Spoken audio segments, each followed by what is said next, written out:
Good morning, ladies and gentlemen. My name is Massimo Sacchetto. I wish to thank Mr. Marchetti, Roger, and you all for giving me the chance to introduce a new method to carry out dilatometric test.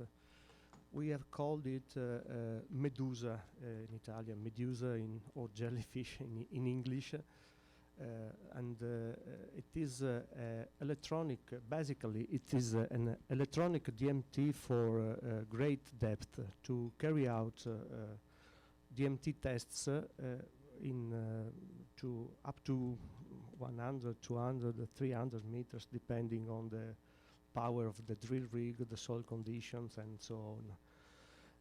This figure shows the evolution from the standard DMT to the new tool called Medusa. Next, please. This is wireline Medusa. Later, I will explain you what is wireline. It is basically an electronic DMT for great depth. Next. Okay. I don't know how many of you are confident with drilling and coring, sampling. So I will try to give you in a short time a brief explanation about the methods to make coring, sampling, and so on. This is the standard method. The standard method is alternance of coring with a simple core barrel and casing the hole, the pre-drilled hole with the casing. So this figure shows how the operations are made with the simple core barrel. So coring, casing, coring again, and casing again, coring and casing. But the core barrel is always driven by rods, which are screwed and unscrewed every time. So assuming that you are making a drilling up to 100 meters, assuming that the rods are 2 meters long, you have to screw 50 rods and unscrew 50 rods in order to make a drilling from 100 to 102 meters. So next. These are listed the advantage and disadvantage of using rods and casing. Advantage: simplicity, idiot-proof operations, it's very easy to use, low cost of drilling tools, no special requirements for water, mud pumps, fast installation of the drill rigs. And the disadvantages are so many, and the big disadvantage is the very slow operations by increasing the depth. The more is the depth, the more rods have to be screwed to lower down the core barrel and unscrewed to retrieve the core barrel. Next, please.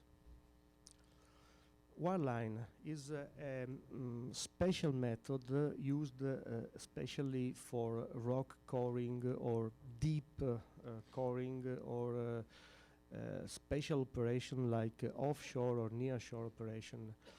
The recover by cable or wire system is based on the use of the core barrel, which integrated with the casing makes a sole body. Pushing and rotation are conveyed by the same casing.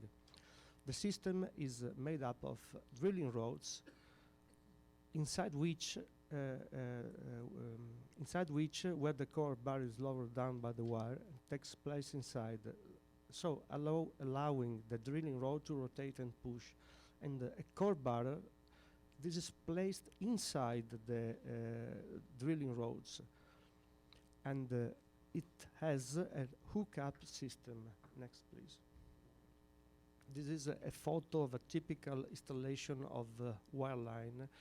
Here is the mud pools and the hooking system and the so-called overshot.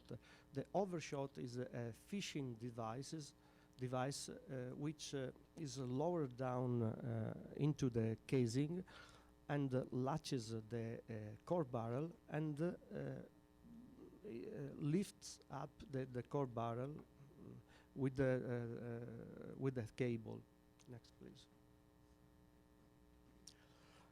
The wireline drilling operation are essentially executed as follows. The drill rig pushes and rotates the casing inside which the core barrel is placed. And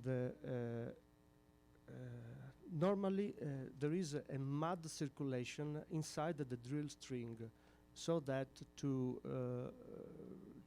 cut the soil by washing in the annular space between the core barrel and the drill string, and to lift up the cuttings.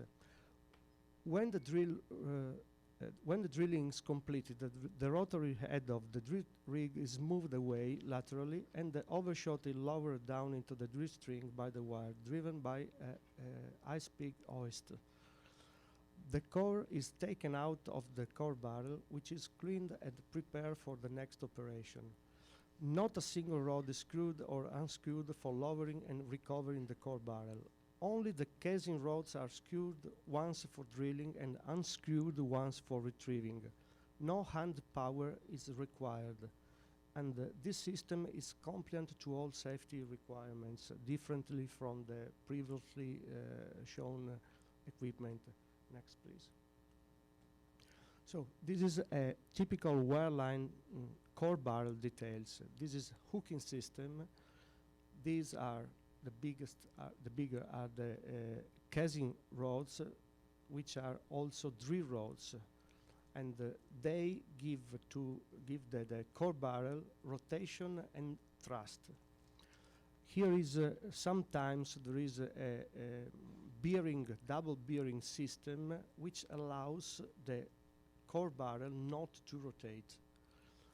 This core barrel can be a typical core barrel for coring, or no coring assembly, tricon or something like that, or sampler, or a special tool like the Medusa or CPT, etc. Next, please. This is a typical wireline drill rig. Is quite different from the conventional drill rig, because there is the mud pump, there is the wrench, and here is the device for clamping the rods, which is very different from the standard one. Next, please. So this is a sequence that shows how the wireline functions. Later I will prepare some CDs if someone is interested to have this presentation in his or her computer.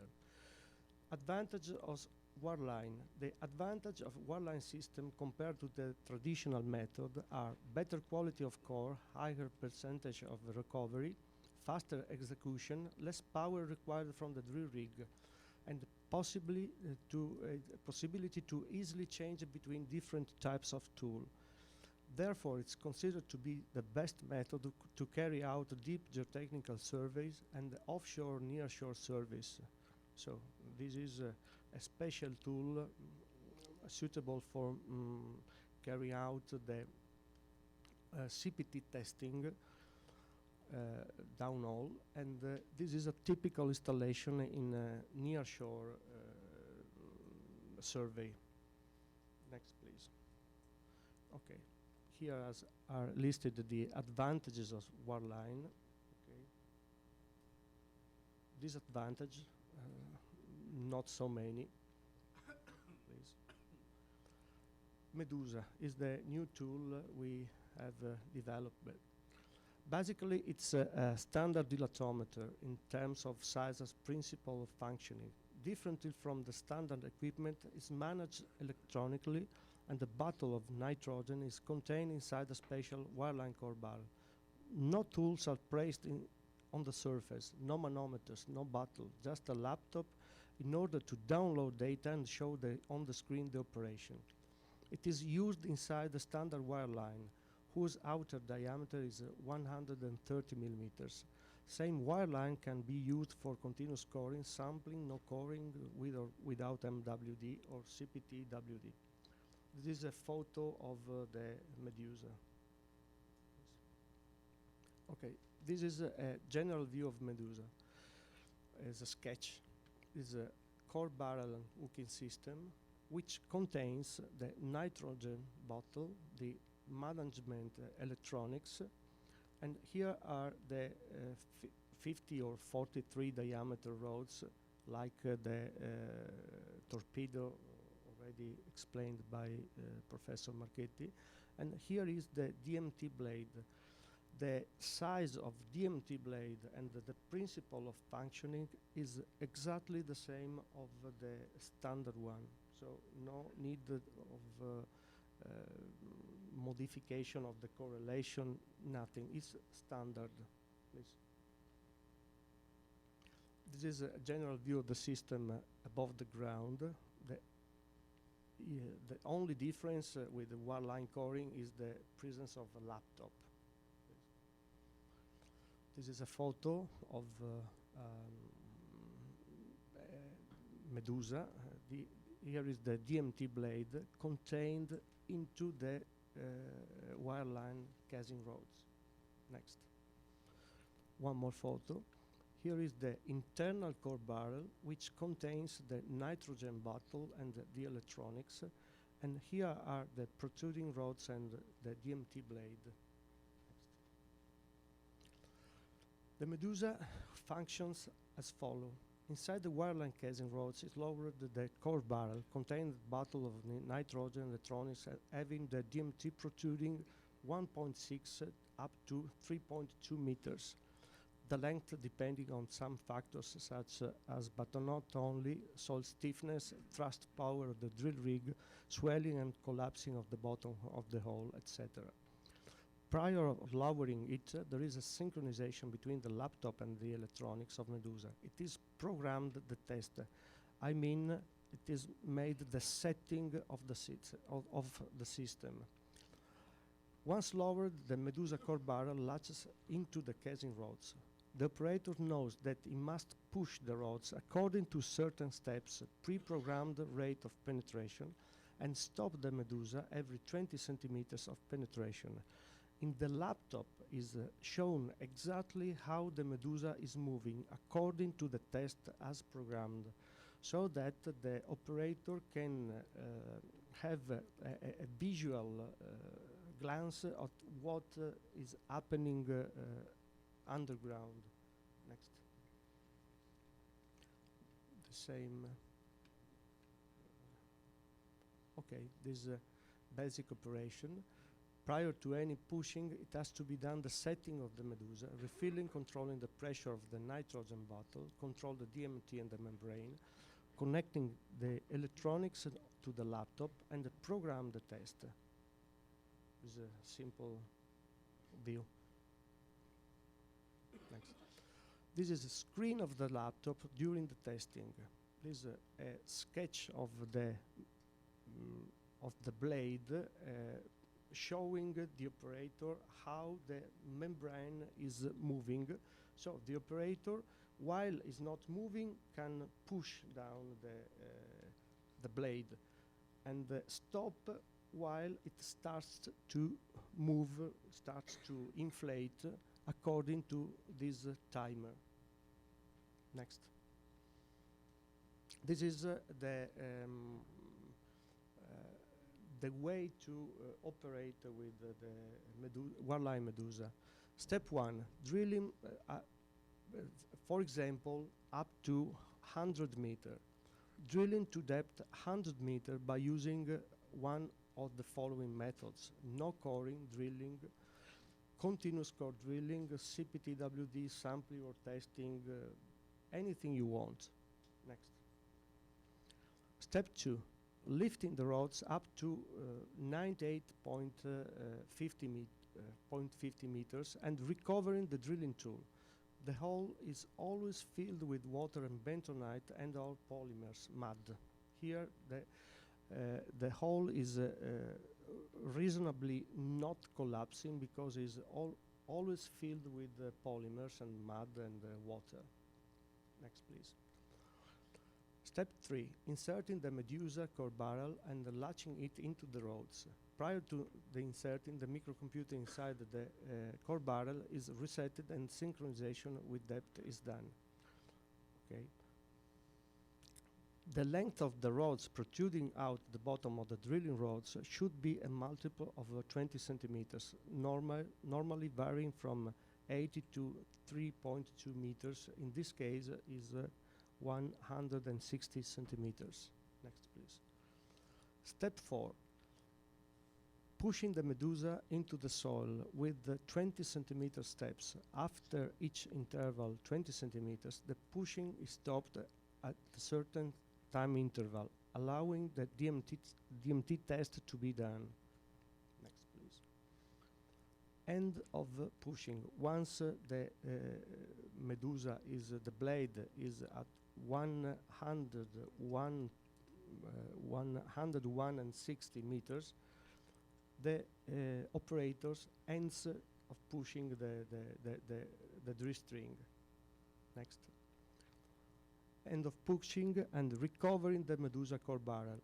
The fishing tool, the overshot, is lowered into the drill string and it latches the core barrel and lifts up the core barrel. And here I've shown the remolded soil.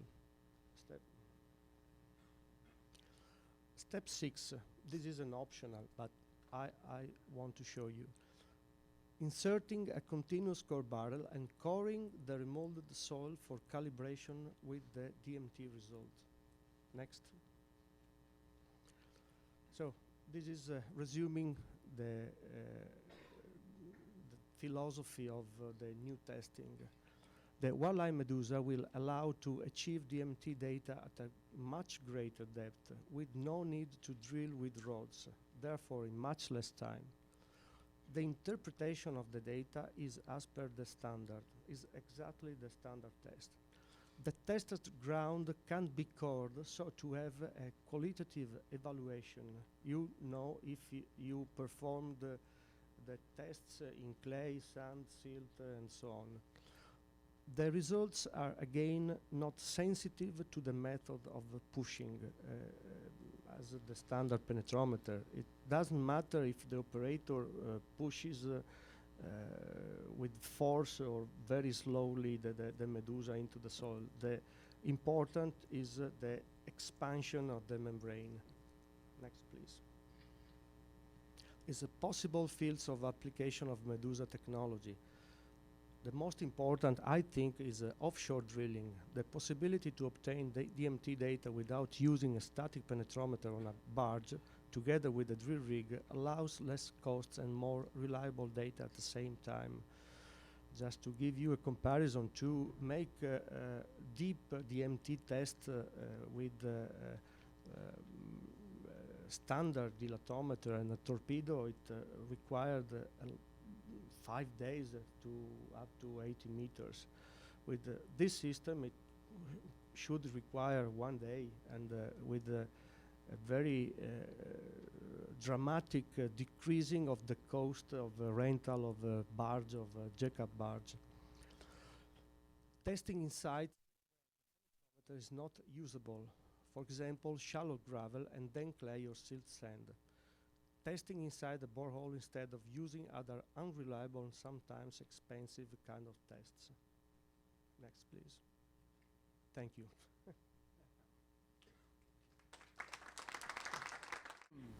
We go now to the seismic dilatometer description and some results. This is one of the many pictures about the local seismic response. We know that to run seismic local analysis, the bricks of the analysis are the shear wave velocity and then G0, and the G gamma curves, and possibly damping. Damping, we are not talking about that so far. We are presenting our experience with seismic DMT in the last 3 years. I discovered that the seismic DMT was introduced for the first time in 1988 in a conference in Birmingham in UK, and he had 2 receivers, and he compared the results of CPT seismic cone and seismic DMT hepton, and he got the same results. So I was really surprised when I saw this paper by Hepton.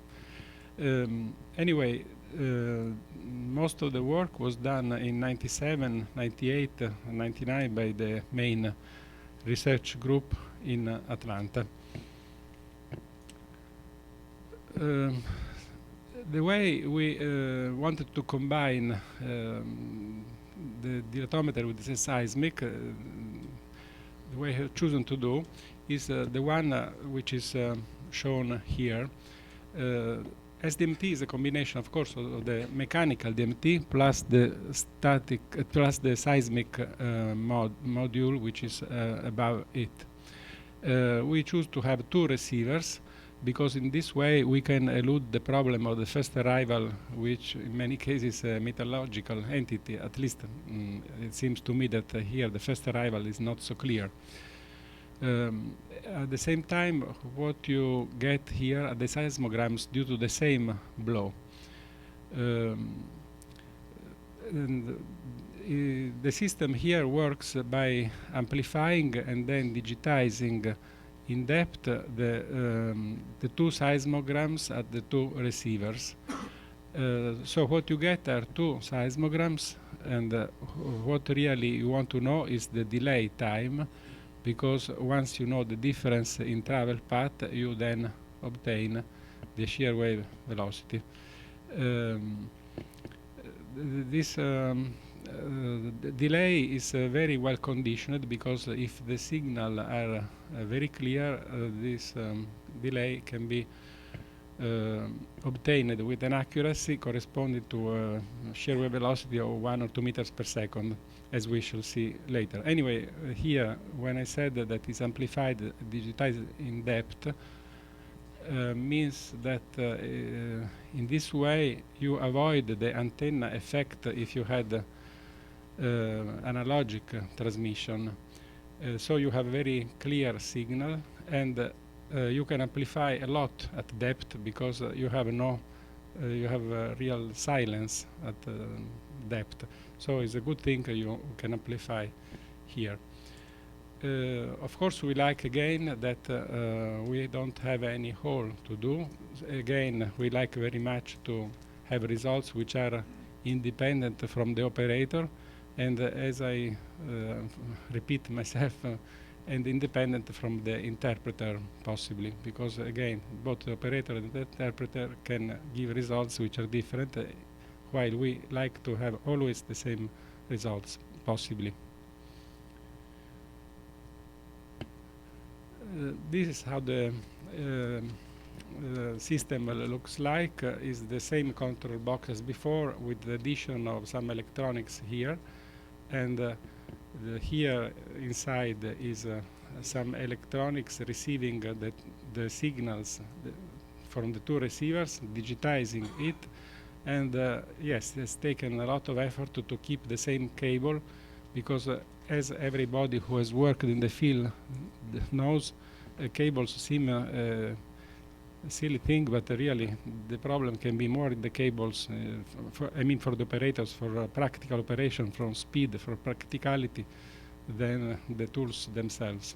So the problem sometimes is to make an instrument which is simple, because maybe to make it complicated may be easy, but reducing it to a simple instrument takes time. At least to us it took considerable effort. This is a picture of the hammer. Actually, the hammer is not the proper condition. It should be in this direction, perpendicular. The center of the hammer, the line joining the rods to the center of the hammer should be perpendicular to the plane of hitting, so should be rotated a little in this direction. Anyway, we didn't find any significant difference in this position that I just mentioned. You may note here some rubber, And this is an interesting point because you want a lot of vertical force on the anvil to have a good contact between the anvil and the soil, but at the same time when you hit with the hammer you don't want to accelerate the track, so you want a decoupling of the energy you are giving to the hammer from the bar, from the track itself, and this rubber tries to and obtains this effect that all the energy goes to the soil rather than going up to the track. Here is something that we are also doing in the same direction. We are using a roller, which is the extreme you can do to have this connection, so to have only the vertical force and the horizontal force. I don't think we shall have differences. We have to try. It's an effort in this direction. But the concept is of what I said before. We want to have all the energy not wasted to accelerate the track. Here are results at the Fucino. These were the initial results we got. We always like to have both the seismogram as recorded, then using in most cases the cross correlation. We calculate the cross correlation identifies the best delay, and using this delay then we plot again the seismograms to check if the coincidence is satisfactory. So in a sense this is a proof that if you are happy with this coincidence, means that the calculation has been done in a satisfactory way. The results at Fucino, which is one of our research sites, now look like that. So typically we present the results in this format, which is the same as before. You see the initial four graphs are the same: the material index, the strain modulus, the drain shear strength, the horizontal stress index, and now we have the shear wave velocity.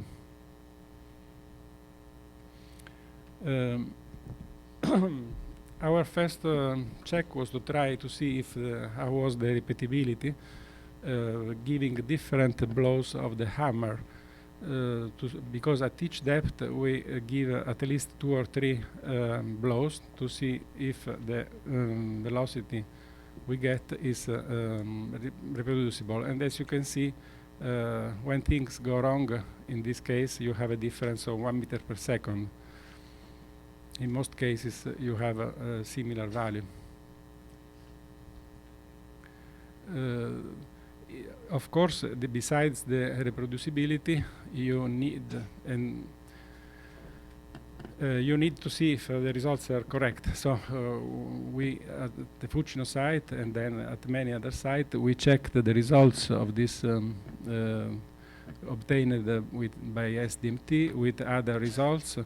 Here the comparison is with seismic cone, but of course seismic cone is the same principle, so it was also important to compare in comparison with data obtained by different methods like cross-hole and the SAS method, and you can see that the black line, which is the seismic DMT, this was in 2004, so it was 2 years ago, is again in the middle of other results.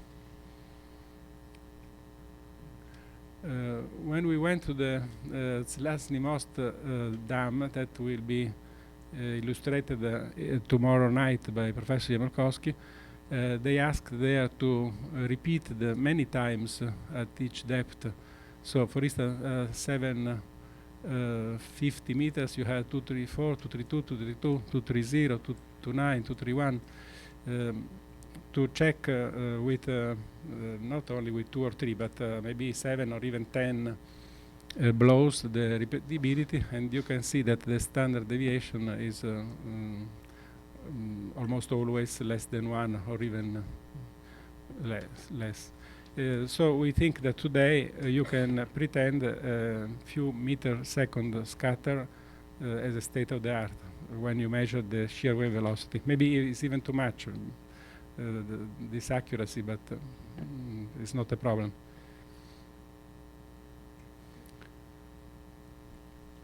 Here we go to the same slide we have seen before. What now we get is hence the G0, and then we have M, the usual MDMT, and we said that we think we are in this range, so we have a second point that, as we said before, can help in selecting the G gamma curve.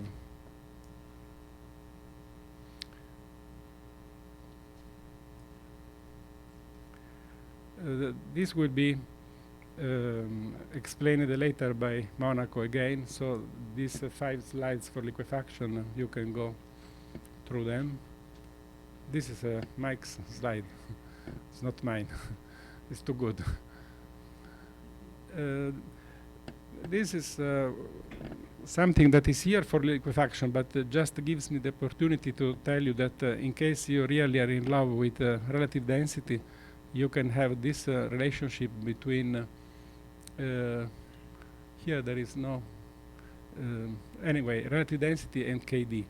And this was is an accumulation of many data, and the Japanese have made some frozen samples, and these areas are quite important because confirm previous data. So we think this is a quite reliable correlation between KD and relative density for normally consolidated sand.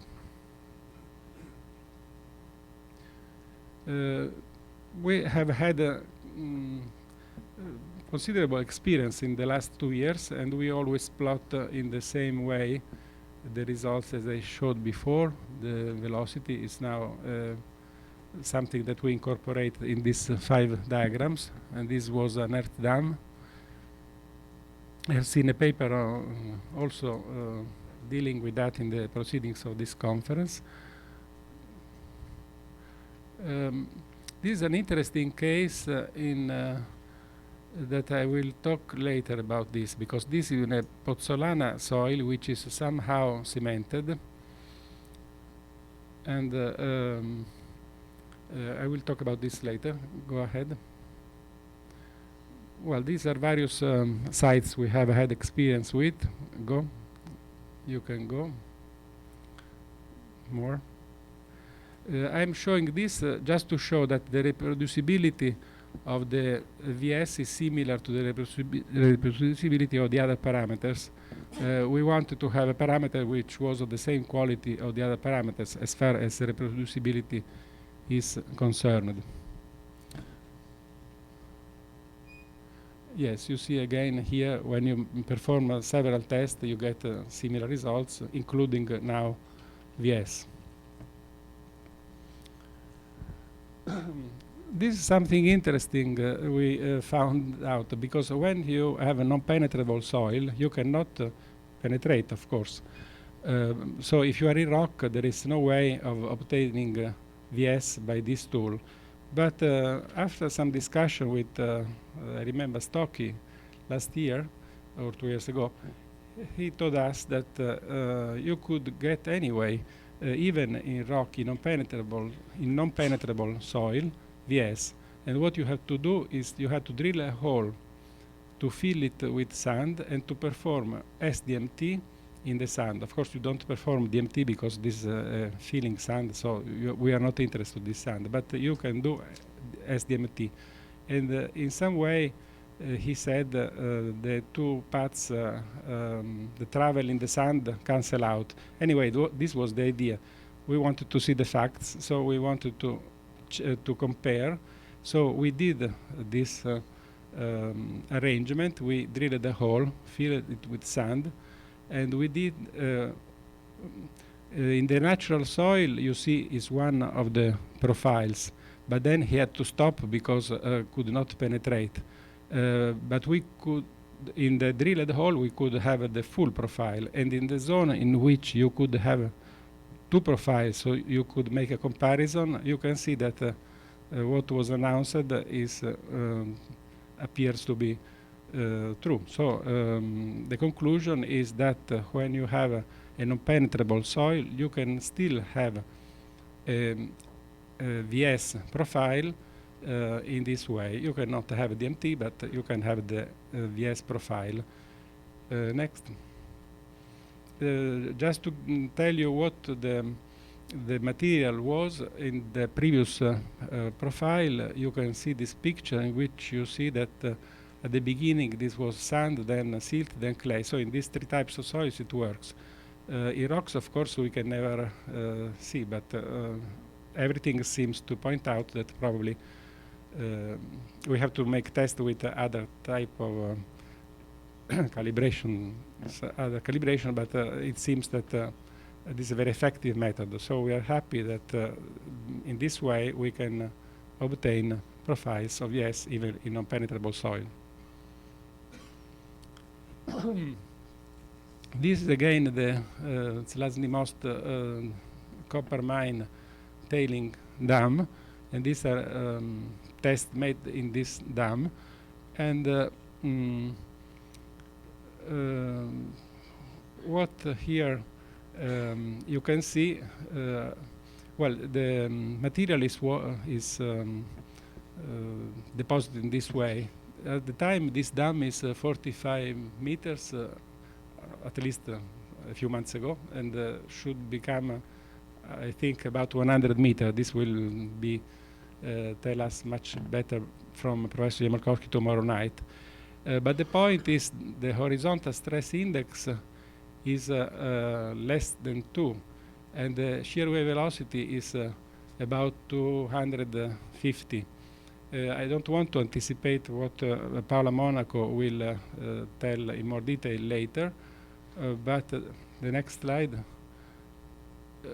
shows two charts in which you have two different methods to evaluate liquefiability by SDMT, because you can evaluate liquefiability by SDMT in an independent way by two parameters, by KD and by VS.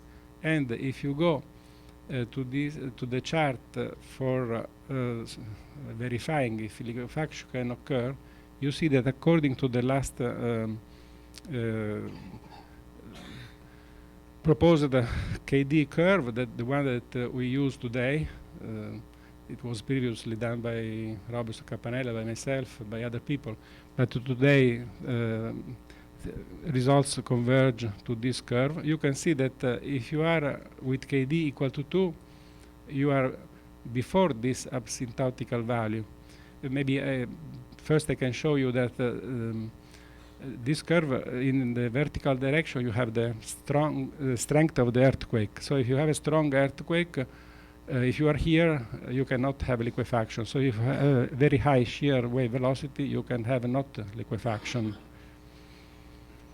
So since we have 250, more or less, of VS, or VS1, but I don't want to go into detail about this, according to this interpretation, you have no liquefaction. So you think that this embankment is safe, because any earthquake, any vertical coordinate will never go, because you are passed beyond the vertical asymptotical value. Here you are at KD equal to 2, so according to this chart, if provided the earthquake is strong enough, you could have liquefaction. So this is some exciting material, because we still don't know. We have two different contrasting indications, and when you have two contrasting indications, you have to know to which one to give more weight. I read these words which I found golden words. So I read for them, and I think they still need to meditation. One concern when using VS to evaluate liquefaction resistance is that the measurements of VS are made at small strain. VS is measured at very small strain, whereas pore pressure build-up and the liquefaction are medium to high strain phenomena. And this is a particular concern for cemented soil because small strain measurements are highly sensitive to weak interparticle bonding that is eliminated at the medium and high strain. In other words, when you have a cementation, this will have a high shear wave velocity, but during liquefaction you will not have this cementation, will be destroyed. So VS could be misleading. And this is an interesting case, we think, in Casino, because in this case we were immediately surprised by the fact that the modulus was very, very low, but the shear wave velocity was high. And since it is pozzolana soil, we think the reason is that the wave transmits very well in the bonds of this pozzolana soil, but when you go to operative strain, the modulus is very low. So this question about cementation, of course, is of concern because puts some shadow on the use of VS, or at least induces to think it is better to give more weight to KD. Here I want to show you something which has attracted in our group a lot of interest in the last few months. That you can see here this OCR, this KD crust, which is very well revealed by KD. And we think that here the soil is not at all liquefiable, but you cannot see this at all here in the shear wave velocity. So this crust is, to me, very impressive. The fact that KD is able to feel maybe even the latency, because you are near surface, but what liquefaction is all about, if not the latency also. So we think this is non-liquefiable, but this is not clearly expressed by VS. So in this process of trying to understand to which of the two measurements to give more importance, we think this fact of the crust is fundamental. This is very clear, this difference.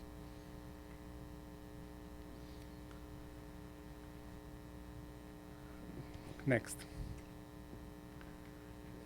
This is another case. I suppose Professor Maugeri will also talk about this, but again, you see here in Catania, in Sicily, how this crust is very well defined and how this is not felt by the shear wave velocity.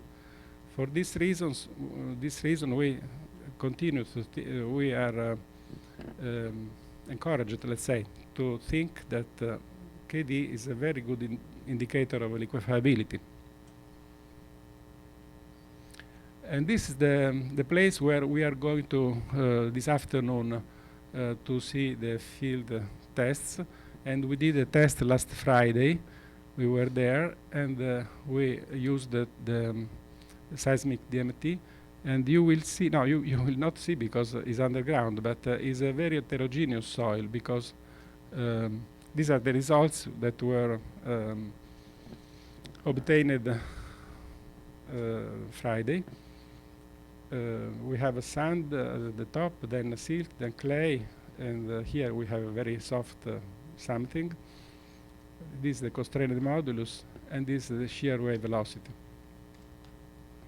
And this we shall see this afternoon in operation, but in practice they will repeat what we have done Friday, obtaining these results. We shall be in this yard. I leave the conclusions to Monaco because these are stolen from her presentation. Go ahead, if there is any. This was everything. Thank you. So in this presentation, I will illustrate the software we are trying to develop for handling combinedly DMT and seismic data. Most of the slides have been already showed by Professor Marchetti, so excuse me if I will repeat some slides. Go on. Okay, so this is the layout of the both tests we are performing. That is the DMT, already explained, and the seismic test. Um, go on, because we already did this.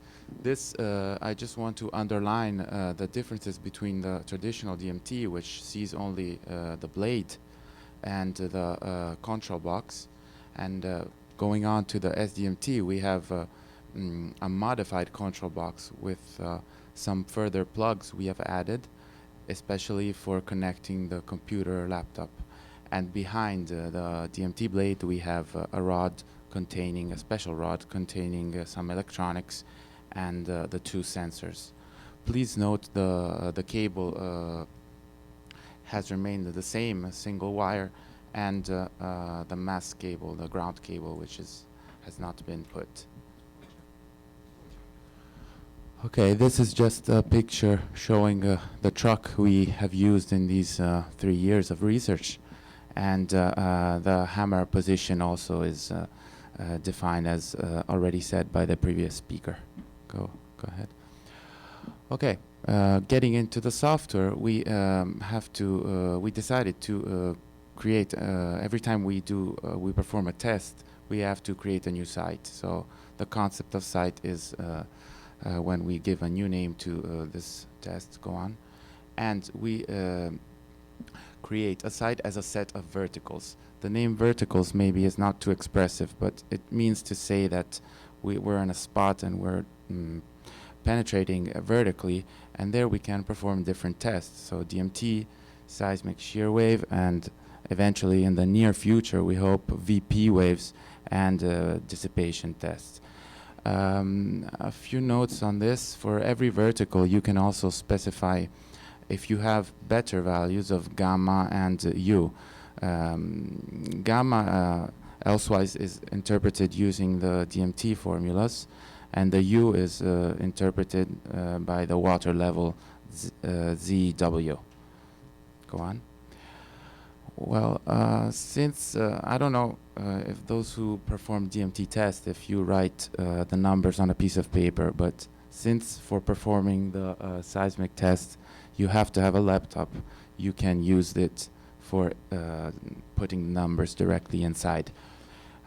In the near future we hope to put in further electronics so that also the pressure values can be acquired. If this example is to show that if you mistype some numbers, the system will help you excuse me, will help you find out some mistypings.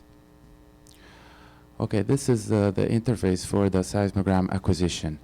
Every hammer blow we give, you will see in this afternoon, you will get these two graphs. The first one is the recorded signals coming from the two sensors, and the bottom graph shows the rephased seismograms plotted together. And this is a good check, as already said, that the signal and that everything went well with the calculation. On the bottom side of this picture, you can see a table in which we memorize all the blows and see the repeatability. This, of course, is a good case in which we get 3 VSs that are exactly the same, and the standard deviation is calculated for you. On the right-hand side, there are some settings which most of you probably can understand. I don't want to go through them. Maybe just one note on the trigger. We tried to give 2 possibilities for the trigger. There's an external wire that can give the trigger for the registration, but like in this case, we have the automatic trigger, which is a sort of listening system on the first sensor, and when the hammer blow is heard by this system, it will start recording and recovering the samples it had recorded in a circular way. You will see this on the field, so I don't want to go further in detail with this. Next slide, please. This is just another interface for reviewing the acquired seismograms, and as you can see, Each row represents a single seismogram with gain, sample time, and some other details. Go on, please. This is an example of the interface for viewing the graphs that already has been shown by the previous speaker. And the main graph you will see for a seismic test with the DMT is given by these 5 parameters, which are the 4 traditional ID, MSU, KD, plus the shear wave velocity, VS. There are many options for changing scales, colors, grids, and so forth. I will not go through them. Next, please.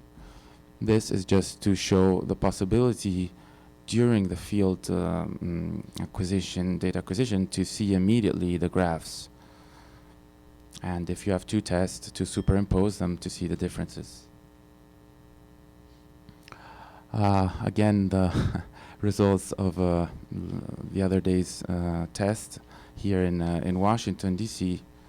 And in this graph, note the differences of the parameters. We put the shear wave velocity VS with G0, ED, and KD. Go ahead. Okay, this you can also see the numerical output during while performing the test or once you're back in the office. And this is nothing new to compare to the old software. It's the general DMT output. This instead is the new numerical output for the seismic test. Again, I repeat, every row is at a single depth. VS is taken as the average of the various blows we have given, and results of a VS we have given with each blow, and the standard deviation at the end of this table. In this type of output, we also put some DMT parameters like ED, ID, and KD to see in what type of soil we are, or at least what the DMT tells us. And this column G0, this ratio G0 on ED, that we have, of which I will show you a graph at the end of this presentation. Okay, in this screenshot, you can see represented the report manager. When you arrive in this screen, you will already have a report ready for you. And as you see, there are 3 sections. On the left-hand side, the graphs, which you can then personalize and customize using the options. Then on the right-hand side, on top, you have the tabulars. You can decide whether to add or remove for the single verticals. And finally, on the bottom, you have the possibility of including the seismograms in your report. Once you're happy with these settings, you click on Create Word Document, and you will obtain a document ready to be printed or to be sent via email. Go on. This is just an example showing the possibility of changing a graph of the report, scales, and other options. This is an example of this Word report you obtain. As you can see, there are many types of graphs, profiles, and single graphs or multi-parameter graphs. Go on. And this is what the seismogram section of your report will look like. As already said before, the seismograms are always plotted as recorded and then refaced. Okay, this option, I decided to show it to you because it is possible to change the formulas if you think it is necessary, especially in some cases it could be. And for default, you will have the ASHE 1980 published formulas. But other researchers, important researchers, have found other formulas, and using also the personal option, you can put your own numbers and some other options that I will not explain.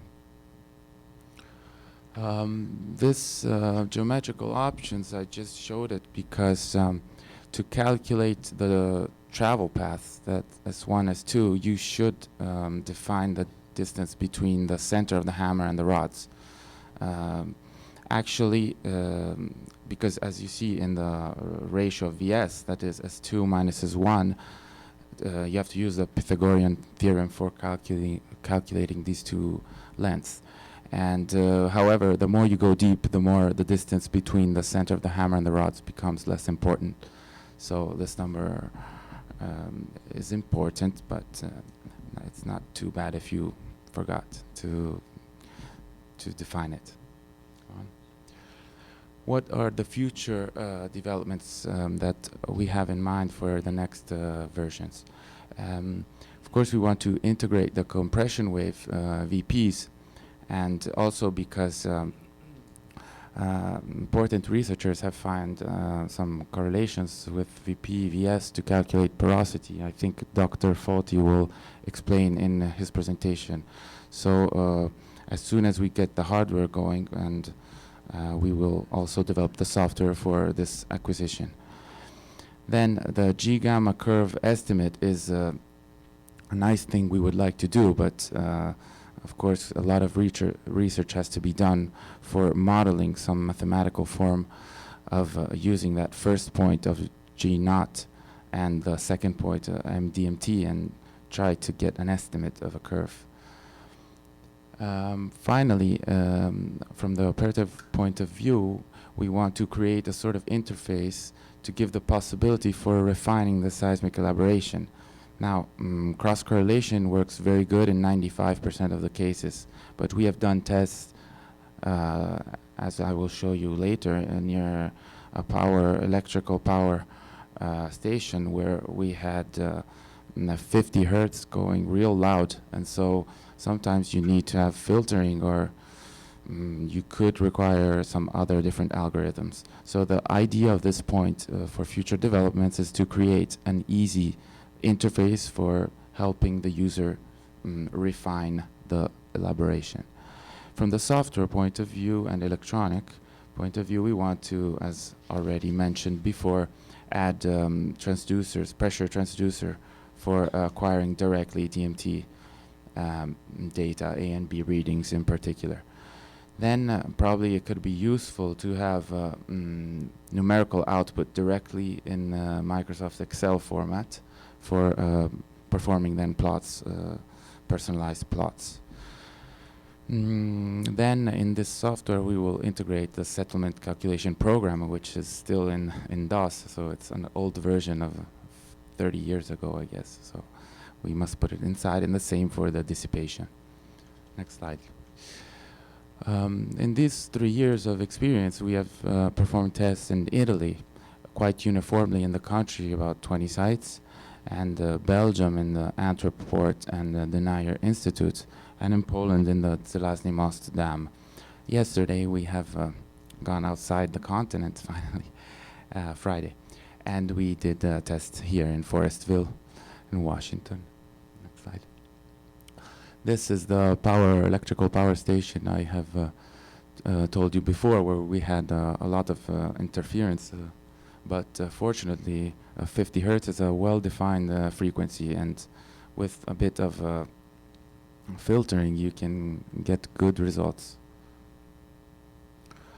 This is the experience we had in the Antwerp left bank in Belgium. Go on. And this is pictures you've already seen by Professor Marchetti, and of which Professor Yamalkowski will speak tomorrow night, I think.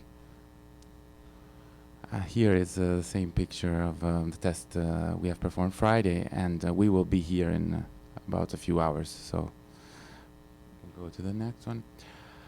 Here we have gathered all the data of the sites we have visited, as I had told you before, and we decided to plot this ratio G0 on ED versus the material index ID.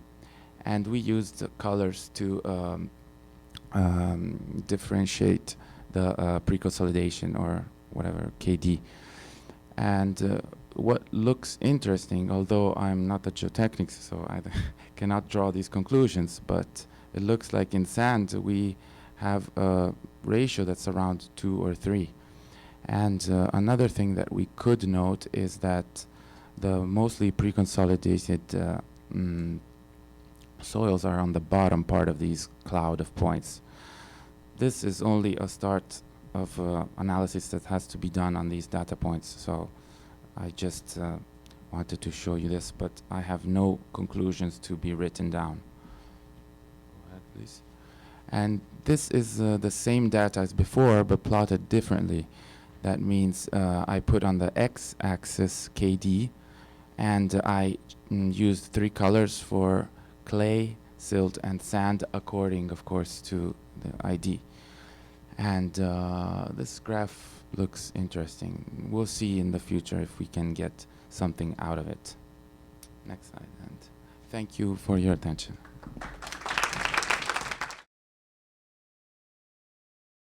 A method that has been developed to verify if an over-consolidated clay slope contains active or old slip surfaces. The principle of the method is illustrated in this slide.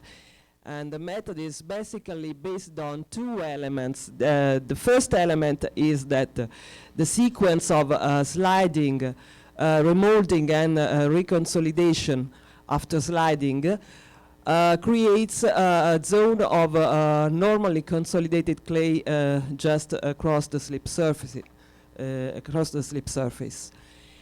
And the second element that is based on the inspection of the KD profile is that since it has been demonstrated that normally consolidated clays have typically KD equal to, if we find in the KD profile layers where KD is equal to, these layers are likely to be part of a slip surface. Next, please. In practice, the method consists in identified zones of normally consolidated clay in a slope which otherwise exhibit an over-consolidated profile, using KD equal to as the identifier of the normally consolidated zones. It should be noted that this method is based on searching for a specific numerical value, KD equal to, not simply for weak zones or softened zones generically, which could be located as easily also by other methods, by other tests. And the method is able to detect even old slip surfaces which are not presently moving but could reactivate, and such surfaces cannot be detected by inclinometers because the slope must move. On the other hand, the method itself is not able to establish if the slope is presently moving and what the movements are, and while inclinometers can give this answer. So in many cases, the DMT and inclinometers can be helpfully used in combination, for example, using the KD profiles to optimize the location and depth of inclinometers for monitoring the slope. Next, please. And this method has been validated by comparisons with the documented slip surfaces in various cases. This slide shows 2 examples. In the first case, there was a landslide in an over-consolidated clay slope in center of Italy. And the KD profile clearly shows the values of KD equal to at this depth where the documented slip surfaces was known. This other case is a well-known case studied in an open pit coal mine in center of Italy. This was a clay shale that was interested by several landslides in the past, and it can be seen from the KD profiles that the upper part, the upper 12 meters, are completely remolded and very different from the bottom part of this profile, showing higher KD values. In this case, the slip surface was known by inclinometer measurements, and it was found that the depth of the slip surface was exactly located where the KD profile changed its shape. Next, please. This is also a very known landslide in central Italy, interesting and over-consolidated clay slope near the historical town of Todi. This landslide was extensively investigated and monitored over the years, and it was possible to reconstruct this kind of qualitative type of phenomenon with multiple sliding. Dilatometer tests were carried out along the slope, and the KD profiles shown here were compared to inclinometer measurements, and it was possible to note that layers with KD equal 2 were found in the various positions, while in general the KD values were in the range 4 to 8, which are typical values for over-consolidated clays. And it was found that the depth where this KD equal 2 layers were found were corresponding to the depths where inclinometers had located slip surfaces. And also the presence of multiple, more than one layer with KD equal 2 along the same sounding is an agreement with the qualitative reconstruction of the sliding. Next, please. This is another case history, a problem that we studied some years ago. There was this over-consolidated clay slope in our region, and a new, very heavy public building had to be constructed in the slope. And the owner and the designers were concerned by the safety conditions of this slope. Therefore, next please.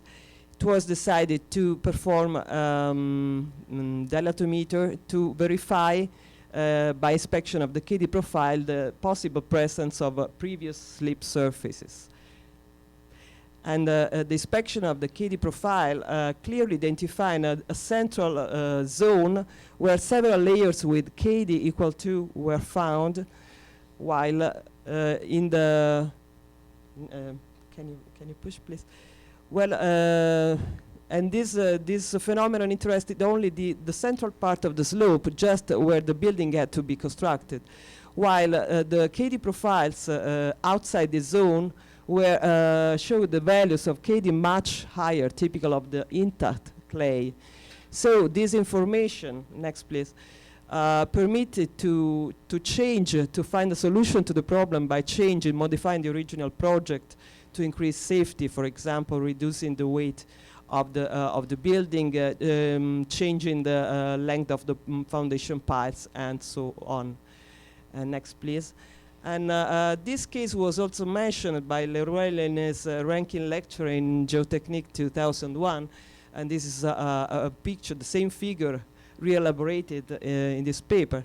And it is clearly shown by this figure that there is these weak zones, which is clearly identified by the KD profiles. These are also shown the profile of the cone penetration resistance from CPT, also carried out at this site. But we think that the KD profile is more, reflects more closely the variation, the different in characteristic of the soil in the zone and in the zone outside, compared to the penetration resistance.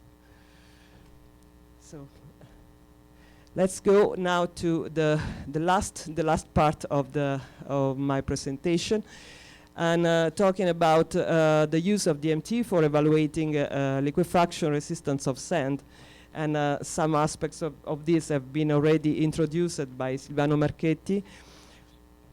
And my presentation is introduces and in part anticipates some of the contents of the presentation that will be illustrated tomorrow by Professor Michele Maugeri about the use of the seismic dilatometer for evaluating liquefaction resistance. So tomorrow he will take in more details about the comparisons of liquefaction resistance by the two measurements of horizontal stress index KD and shear wave velocity.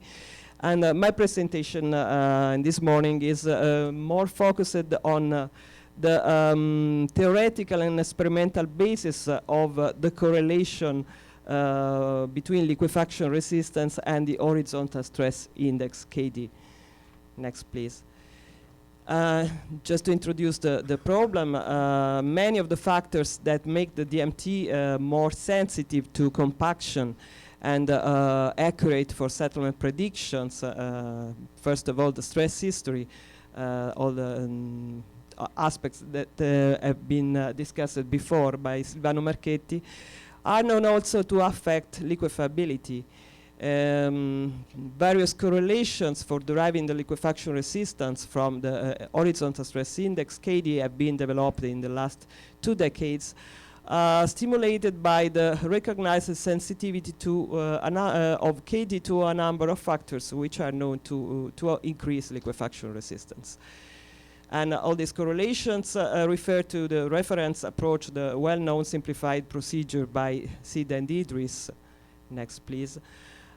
Which is based on the comparison of the cyclic resistance, the cyclic stress ratio evaluated by this well-known expression, and the cyclic resistance ratio representing the liquefaction resistance of soils, which is currently derived from in-situ tests, as also recommended by the various studies, as also by the 96 and 98 NCER workshops summarized in this paper. And most frequently, liquefaction resistance is evaluated from CPT and SPT, the most popular also because of the extensive databases and the vast experience, and also by shear wave velocity measurements. Next, please. Just to remind that these are probably the most commonly used charts for evaluating liquefaction resistance from CPT for clean sand and from SPT. And these two relations have been taken as a reference also in our study. Next one, please. And this is the relation, the most used relation for evaluating liquefaction resistance from shear wave velocity. And we will talk more about this kind of evaluation and comparisons tomorrow. Next one, please. As to the evaluating of liquefaction resistance from laboratory or calibration chamber testing, of course, the major obstacle is obtaining undisturbed samples unless non-routine sampling techniques like ground freezing are used. And also the adequacy of using reconstituted sand specimens, even exactly at the same in-situ density, which is not always so clear to identify, is questionable because there are some factors like fabric, cementation, and aging that have a significant influence on liquefaction resistance. Next, please. In the slide, there are a number of recommendations by various authors which highlighted the importance of evaluating the liquefaction resistance by more than one method. For example, Robertson and Wright and the NCER workshop, and also Idris and Boulanger recently we recommended to use a number of different in-situ testing methods for standard practice, avoiding to rely on a single test approach, for example, only CPT. And in view of this perceived the necessity of evaluating liquefaction resistance by more than one method, it is particularly useful to develop the correlation based on a different test, for example, like the DMT, in addition to commonly, more frequently used correlations from CPT and SPT. Next, please. The research in the last years has shown that the horizontal stress index from KD is noticeably reactive to factors increasing liquefaction resistance, such as in-situ stress state, stress strain history, structure, cementation, aging. And therefore, the KD can be reasonably assumed as a suitable index parameter of liquefaction resistance. Though it is not possible to isolate the individual contribution of each of the above factors on KD, however, a low value of KD signals that none of these factors is high, that is, the sand is loose and cemented in a low stress environment and has a little stress history. Therefore, under this condition, this sand may liquefy or develop large strain under cyclic loading. Next, please. Confirmation to the sensitivity of KD to liquefaction resistance come from recent studies. Mainly the aspects that I will talk about are the sensitivity of KD monitor and densification, the sensitivity of KD to pre-straining, and the correlation of KD to relative density and the in-situ state parameter.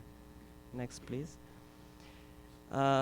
The high sensitivity of DMT in monitoring densification demonstrated by several studies, as shown before by Silvano Marchetti, suggests that the DMT may also sense, in some way, sand liquefiability, because liquefiable sand may be regarded as a sort of negatively compacted sand, and therefore it is plausible that the DMT sensitivity holds both in the positive and in the negative range. This is just a feeling that we have. Next, please. And this aspect has already been introduced before. Calibration chamber testing was carried out on in Ticino sand by Jan Miolkowski's group, and it was found that the increase in KD in general and increase in KD caused by pre-straining was much higher than the corresponding increase in penetration resistance. In this example, the increase in KD after various pre-straining cycles was 20%, while the increase in penetration resistance was only 3%. In general, the increase in KD due to pre-straining was found about 3 to 7 times greater. And this is an important observation because the effects of the pre-straining is one of the most difficult effects to detect by any method. Next, please. And this is what Professor Jamiolkowski already said in 85, and that reliable predictions of liquefaction resistance of sands deposits having a complex stress strain history require the development of in-situ devices more sensitive to these effects. Next one, please. The relative density of normally consolidated uncemented sands can be evaluated, can be derived from KD using this correlation that was established by Reina and Chameau in 91, and was strongly confirmed by subsequent research, in particular by these two shaded areas,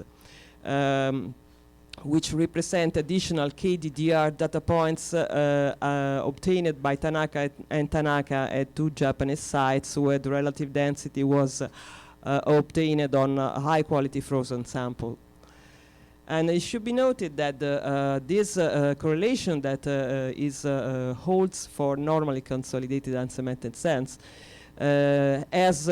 shows the maximum values of relative density of 100% for KD values of about 6, 7. And in many sites that we have investigated so far in sands, we have found often KD values much higher than 6, 7. And this explains in part, next please, and this is what we have already talked about before. Many crust-like KD profiles, very similar to typical KD profiles in over-consolidated desiccation crust in clay, have been found at the top of most of the sand deposits investigated. And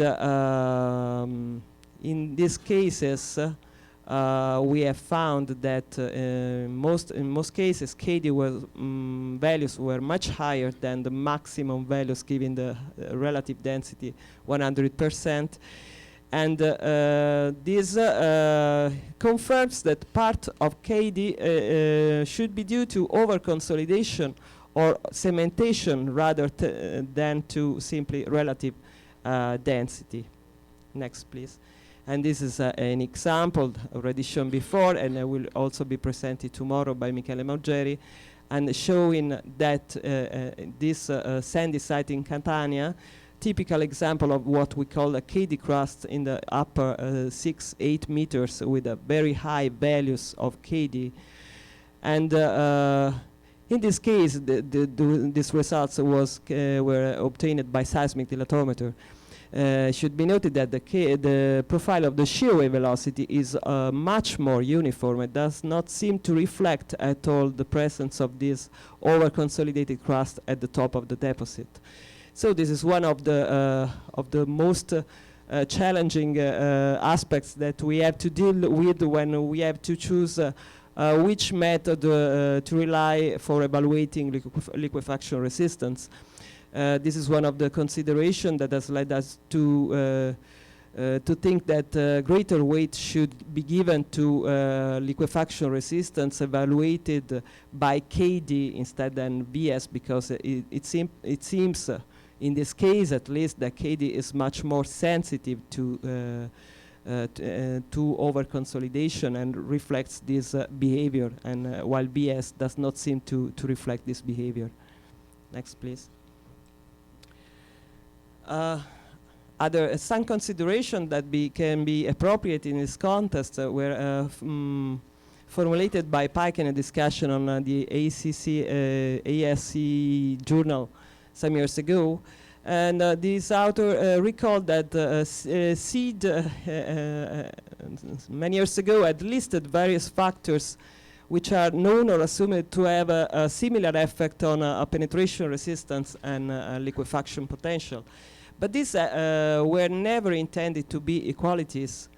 In particular, two of these factors that are over-consolidation and aging are likely to have a much greater effect on increasing liquefaction resistance than they do on penetration resistance. So soils that are even lightly over-consolidated or more than several decades old may have a greater resistance to liquefaction than indicated by current correlations, which are heavily weighted by data from hydraulic fields, recent and very recent streambed deposits, where these effects of over-consolidation and aging are usually negligible. Next. The state parameter concept is an important step forward in characterizing soil behavior in a rational way by combining the effects of both relative density and stress level. And this the state parameter, which is defined as known as the vertical distance between the current state and the critical state line in the common void ratio or log pressure plot, governs the tendency of a sand to increase or decrease in volume when sheared, and is strongly related to liquefaction resistance. In fact, more rational methods recently developed to evaluate liquefaction resistance would make use of the state parameter mostly, rather than penetration test results. For example, this recent work by Boulanger and Idris. And recent research supports KD as an index reflecting the state parameter. Next, please.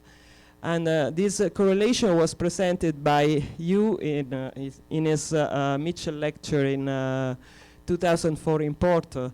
And he found these are the results of a numerical study on 4 well-known reference sands. And he identified an average correlation between the in-situ state parameter and KD, or the ratio KD to K naught. And clearly, relations like of this type clearly encourage to develop methods for evaluating liquefaction resistance from KD, given the strong link of the state parameter to the liquefaction resistance. Next one, please. Some other consideration about the physical meaning of KD as the reaction of the soil against the penetrating blade could be seen an indicator of some reluctance of the soil to volume reduction. And the loose collapsible soil will not strongly contrast the volume reduction and will oppose a low effective stress, horizontal and hence a low KD to the blade insertion. Therefore,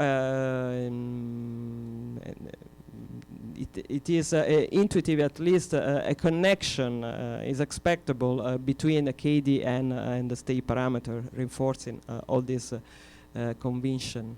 Next, please. So now we talk about the correlations developed over the years to evaluate the liquefaction resistance from KD. This figure summarizes previous correlations by Marchetti 82, Robertson and Campanella 86, and Rein and Chamot 91. And these curves were are expressed as usual with the simplified procedure as boundary curves separating two regions of the plots, liquefaction and no liquefaction. And these curves apply to magnitude 7.5 earthquakes. For different values of magnitude, the scaling factor should be applied. And there is also an additional slight correction to the Rein and Chamot correlation was proposed by Coutinho Mitchell.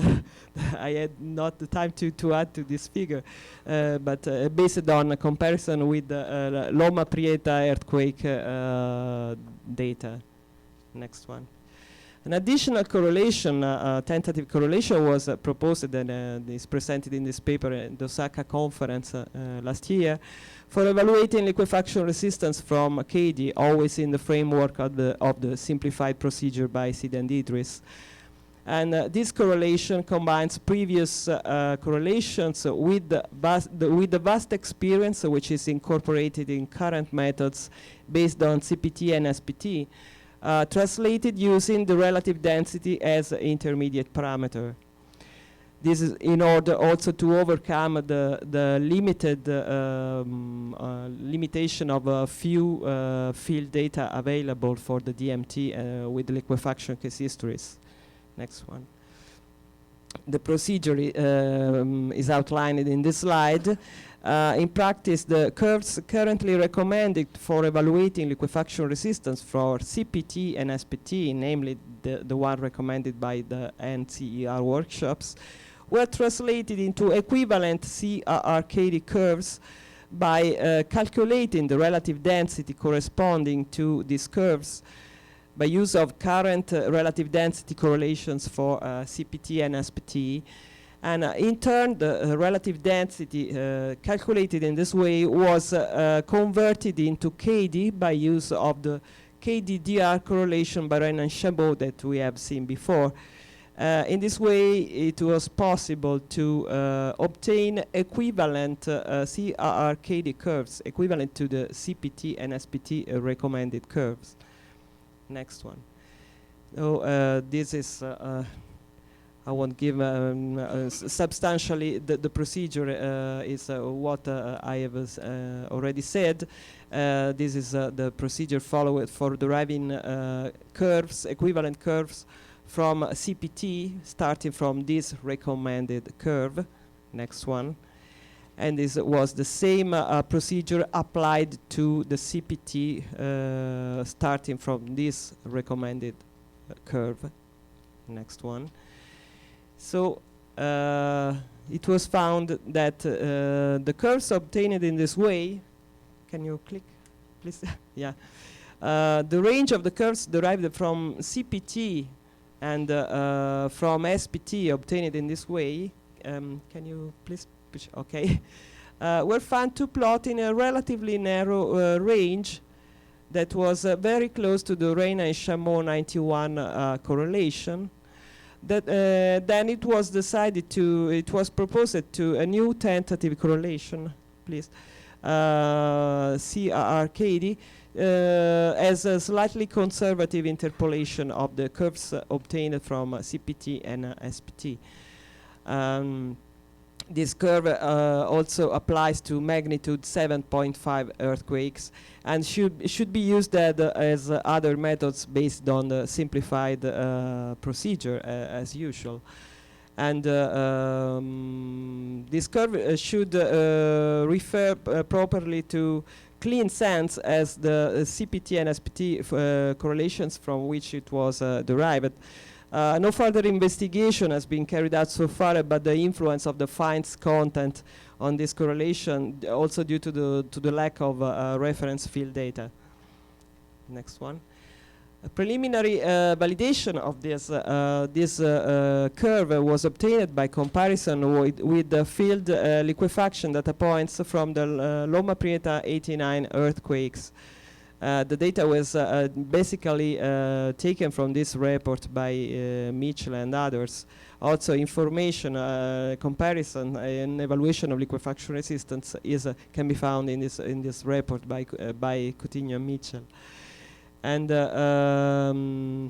this figure shows that these data points that represent sites where liquefaction had occurred are correctly located on the liquefaction side of the plot, while one data point corresponding to a site that was not classified as liquefied or not liquefied, it was uncertain, is located just across the boundary curve separating the two states. In this case, the CRRKD curve was scaled for a magnitude factor of 7, corresponding to the Loma Prieta 89 earthquake. Next, please. And in many everyday problems, a full seismic liquefaction analysis often can be avoided if the soil is clearly liquefiable or non-liquefiable. And guidelines of this type could be helpful to engineers in current practice. So this table summarizes a tentative identification of minimum values of KD for which a clean sand natural or sand fill is safe against liquefaction for a magnitude 7.5 earthquakes. This table is found in the TC16 report. And it should be noted that these values that were obtained by comparison were basically of the with the Rain and Chameau correlation and were confirmed by the subsequent proposed curve are just limit marginal values and need to be factorized by an adequate factor of safety. So some final remarks concerning what was said so far about liquefaction from DMT. Then these aspects will be more extensively treated tomorrow. And the evaluation of liquefaction resistance from the DMT parameter KD is an alternative or integration of liquefaction resistance evaluated from current most popular methods like CPT and SPT, and also shear wave velocity. And this opportunity appears attractive since the redundant evaluation of CRR by more than one method is generally recommended. And also in this respect, it is particularly useful to the opportunity offered by the seismic dilatometer to obtain parallel independent evaluation of liquefaction resistance from KD and from the shear wave velocity at the same time. Research has shown that KD is sensitive to relative density and to factors that greatly increase liquefaction resistance, such as stress strain history, aging, cementation, and structure. And also research suggests some link between KD and the state parameter, which is probably one of the closest proxy of liquefiability.